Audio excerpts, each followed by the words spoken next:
With nearly 100 dairy operations around Georgia, responsible for 235 million gallons of milk every year, it's an important industry for the state's economy.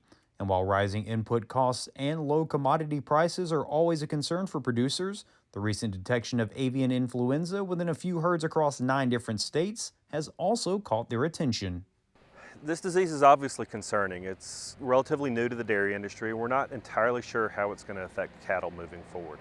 Um, Overall, it will cause a little bit of loss of milk production for herds. We do see cattle that become clinically ill from this disease, but they tend to recover very quickly. And so the milk production will come back. We don't see a significant amount of death loss, but it seems to be just an infection that comes in, affects a group of animals, and then tends to move out. So, while it appears this disease provides no long term effect to the herd, it is something producers should have on their radar, considering just how difficult it is to control. It is a disease that's going to move, and one of the ways we've identified it as spreading is through wildfowl. And so obviously those birds move from farm to farm. They're chasing water supplies and feed ingredients. And so it is a disease that we're going to continue to monitor and move, but we may not have a lot of control over it. Another way it's moved is through cattle transportation. And so cattle that move from farm to farm have a risk of spreading this disease with them. For that reason, USDA has imposed more testing protocols, as each cow must now be tested by a certified and licensed Georgia veterinarian before being transported. It's an additional but necessary step to ensure both food safety and containment.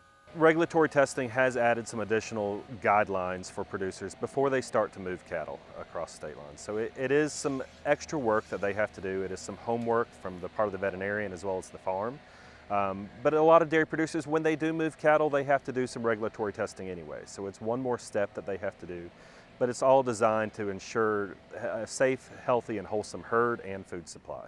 With that food safety being the top priority, FDA recently confirmed that pasteurization of milk consistent with the federal grade A PMO kills any harmful pathogenic bacteria and microorganisms, including the highly pathogenic avian influenza. However, it could create a decrease in production, which is why there is one major symptom producers should be on the lookout for.